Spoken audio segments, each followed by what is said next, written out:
How else am I supposed to get YouTube famous if I don't put these things on YouTube? Gotta get that passive income. Like and subscribe. Like and subscribe. All right. So the most important property, probably in all of algebra, is the distributive property. Okay. Ladies, distracted really easily. And you should have headphones in. All right. So the most important property in algebra is going to be the distributive property. When we have a factor being multiplied by a sum inside of a grouping, we have to distribute that number. Okay? Pretty basic. You've been doing it for a long time. At least I hope so. The more numbers we add into the grouping, then the more things that we have to end up multiplying. Okay? Making sure that we multiply everything that is inside the grouping by the factor that's on the outside. It also doesn't matter if the grouping or the factor is after the grouping. It still gets distributed by everything inside the sum. Okay? Or the difference. So that's our distributive property that we'll be using probably more than anything else. All right? So I want to distribute, thank you. I want to distribute negative 4 to p minus 5. Okay? Honestly, the thing that will probably just trip you up the most is just making sure that you have the right signs when you distribute. So negative 4 times p gives me what? Negative 14. Good. Negative 4 minus times negative 5 is a positive 20. Okay, just check your signs. It's not overtly difficult. It just details. Okay. This 5 is going to get multiplied by everything inside that grouping. So you need to make it multiplied by everything inside that grouping. And that's what you're going to do now. Okay? When you type your answer, don't include any spaces. Don't capitalize the letters, and make sure the letters stay in the order that they are there. Yeah.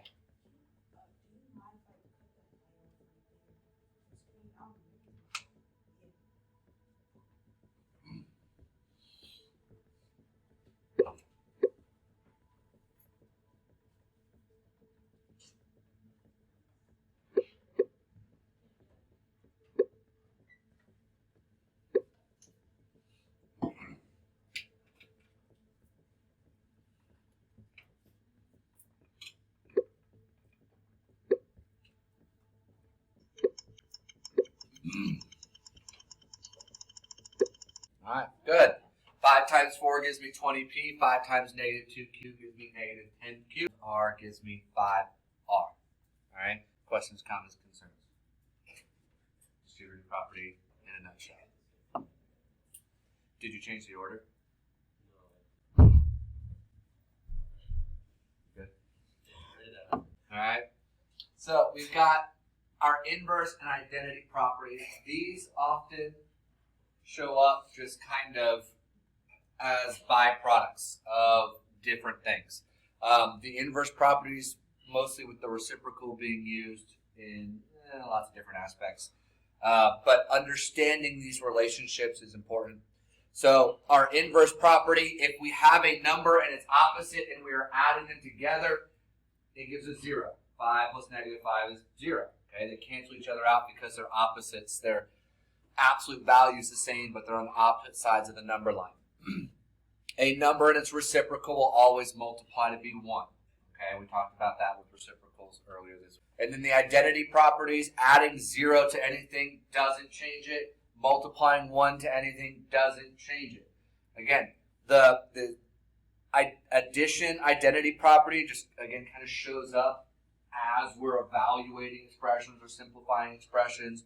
We may get something that cancels out, like with our inverse property of addition. And then we have that plus 0. It's not going to do anything. To write it, I don't need to include it, okay, because it's an identity of addition. And then the identity for multiplication, we'll use it whenever we're missing a number, often for a coefficient or for an exponent, to make sure that we have a clear understanding of the operations going on. Okay, this is an example where we would use the multiplicative identity. I'm trying to subtract x and 3x, but I don't have a number here. So I assume that it's a what? A 1. because that 1 doesn't change the value of the expression. It doesn't change the value of the x. So I assume there's a 1, put a 1 there, and now I can do the operation of 1 minus 3 to get me, there you go, negative 2x. Okay, negative 2x. All right. Again, with the b, I have to do what property in order to simplify this? Distributive, but I don't have a number here, so I assume that it's a 1. Okay, assume that it's a 1, and then you can apply your distributive property. So, apply your distributive property.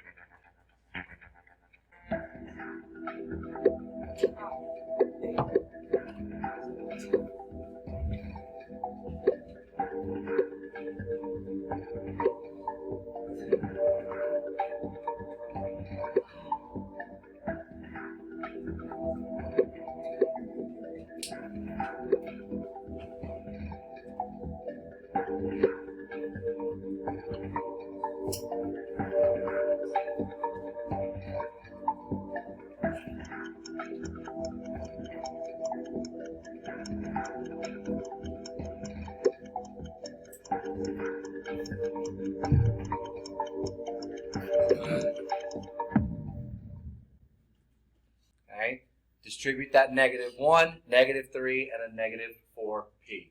Okay, don't forget to distribute all the way to both parts in that expression. All right, some more vocab just to keep in mind because it's stuff that gets used. Term, number and a product of a number. Okay, things being multiplied together or divided or squared or square rooted. The important thing is it's not being added to something. Because once we add or subtract, we're creating another term. Okay? So the product or a power or some variation of that together, that's going to be a term. And they can be long, they can be short, they can be varying complexities. That's a term. But once we start adding or subtracting, then we're separating terms. Okay? Addition and subtraction separates terms. Then we have the numerical coefficient or just the coefficient. That's just the number in front of the variable. Okay? So 5y, the coefficient is 5. Negative 21y, the coefficient is negative 21. Negative 6, 9. So when I talk about what's the term, what's the coefficient, you need to understand what I'm referring to. Also, when I'm describing how to do certain operations, I'll say things like, so combine like terms. You have to know what I'm talking about when I reference a term. Speaking of like terms are whenever we have the same variable in the exponent. And it's very, very important they have to be exactly the same. The coefficient is the only thing that can be different. Everything else has to be exactly the same in order to be a like term. So 5y, negative 21y. Like terms, they're exactly the same. Negative 6x squared, 9x squared. Different variables, not going to work. Same variable, different exponents, not going to work. Exactly the same. No variation at all in order to have like terms. Commutative and associative, a lot of times these are used in combination with other property or even with each other. Okay? Commutative, commute means to move. So I can rearrange these orders or these numbers in any order and I still get the same solution.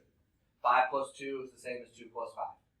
5 times 2 is the same as 2 times 5. Doesn't matter the order that you multiply or you add. Okay? Associative property is changing your association of which ones you're going to add and multiply together. And again, you still get the same solution. Notice how it doesn't work for subtraction or division. Okay? There's a property of subtraction. There's no commutative property of division. But luckily, we can rewrite any subtraction problem as a division or as an addition problem. 5 minus 2 is 3. 2 minus 5 is not 3. What's 2 minus 5? Negative 3. Clearly not the same number. Okay? Similar, but not the same. But if I take 5 minus 2 and I rewrite it as an addition problem using our inverse property, okay? Change to addition, change to 5 plus negative 2, which is still 3. But now I can apply my commutative property and rearrange it. -2 plus 5, and now I still get 3. You do the same thing, division and reciprocals.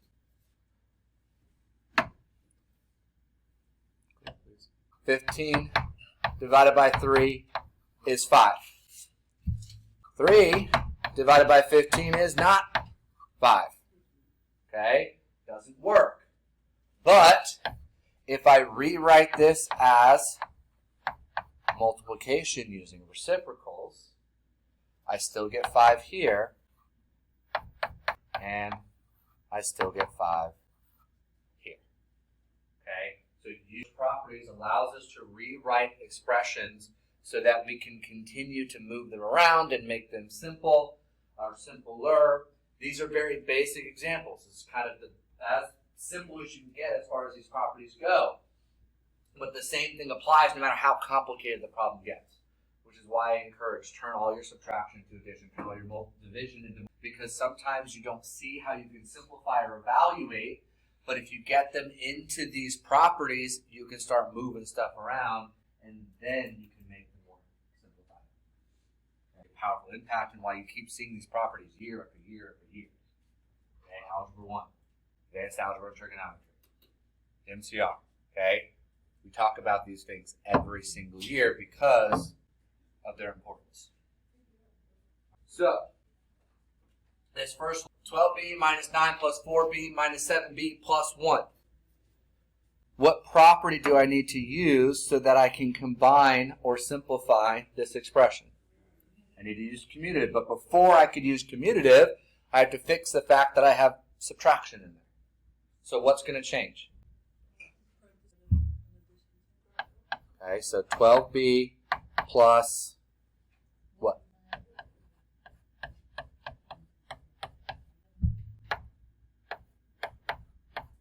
Plus 1. Now I can group my like terms. Now I can use my commutative property, and I can group my like terms. So 12b, what else? And then I have -9 and 1.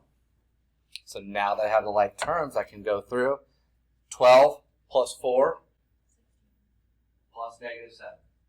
This first one simplifies to 9b, and then -9 plus 1 plus -8. Either one is fine. Okay, so there's that. What property for b? I'm going to use several. Which one can I use first? Distributive. What am I going to distribute? The -1. Okay, so I'm going to distribute the -1. 6 plus 2x plus -7. And let's go ahead and change that to plus -3. Okay? Yeah, okay. As long as you're not planning on moving it. Alright, so what are my like terms that I need to move? Okay, so the -2x, I'm just going to put that at the front. I'm just going to switch it with the 6. Okay, so I've got this really attractive looking 6. Okay, so I can only combine the 6 and -7 and 3. So 6 plus -7, -1 plus -3, -4. -2x plus -4 or -2x minus 4. Both are correct. What property or properties can I use to simplify C? Okay, yeah, I can do distributive.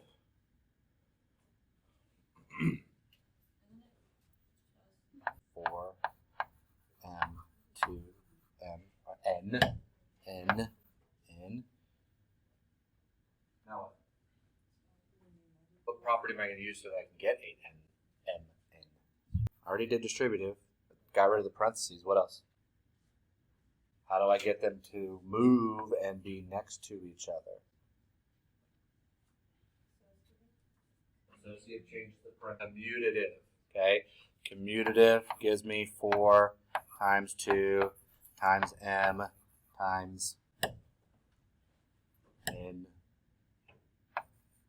Okay, That's what lets me get that 8mn. Again, oversimplified examples. You've been looking at it like, but I can just look at that. Yeah, that's great. The process still applies no matter how complicated the problem gets. I could also use associative and commutative here to change the association. 4 times 2mn. We end up with that same result.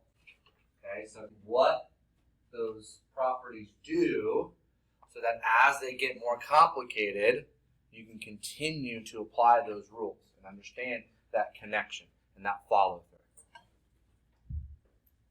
And last but not least, anything multiplied by 0 is always 0. We did it. We're done.